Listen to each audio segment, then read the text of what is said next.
Hello guys, তো সবাই কেমন আছেন? আশা করি সবাই ভালো আছেন। তো অবশেষে বাংলা সিনেপ্রেমী দর্শকদের জন্য একটা উৎসবমুখর পরিবেশ তৈরি হলো। কারণ এই ঈদে কিন্তু অনেকগুলো সিনেমাই মুক্তি পেতে চলেছে, কিন্তু এখনও পর্যন্ত একটা সিনেমারও ট্রেলার বা টিজার কোনোটাই কিন্তু মুক্তি পায় নাই। তো অবশেষে উৎসব সিনেমার পরিচালক তামিম নূর, তার কিন্তু এই ঈদে মুক্তি পেতে চলেছে বনলতা এক্সপ্রেস। তো ওই সিনেমাটার একটা টিজার মুক্তি পেয়েছে আজকে। তো আমি আজকে এই সিনেমাটার টিজার নিয়েই কথা বলবো আপনাদের সাথে। তো বনলতা এক্সপ্রেস নিয়ে কথা বলার আগে সবার কাছে আমি অনেক অনেক দুঃখিত এবং সরি বলছি, কারণ আমি কিন্তু কথা দিয়েছিলাম আপনাদের সাথে যে আমি কন্টিনিউ করব, কিন্তু কন্টিনিউ করতে পারি নাই, কারণ অনেক কাজ থাকে, অনেক বিজি ছিলাম এতদিন। তাছাড়াও একটু অসুস্থ ছিলাম, এই কারণে আর কি অনেক অনেক মুভি আর কি চলে গেছে, মুক্তি পেয়ে গেছে, কিন্তু সেগুলো আর কি রিভিউ করতে পারিনি। তো আজকে আবারও ফিরে চলে আসছি আপনাদের কাছে, কারণ আপনাদেরকে ছেড়ে কিন্তু থাকা যায় না।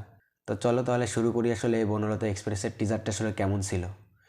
তো এই সিনেমার টিজারটা আসলে বেশ ভালোই হয়েছে, কারণ এই সিনেমার পরিচালক কিন্তু এর আগের সিনেমা ছিল কিন্তু হচ্ছে উৎসব।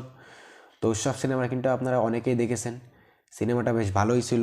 আর আমার কাছে মনে হয় যে এই সিনেমাটা অনেক বেশি ভালো হবে, কারণ এখানে কিন্তু অনেক বেশি বেশি মানে নামি দামি কাস্টগুলো রয়েছে।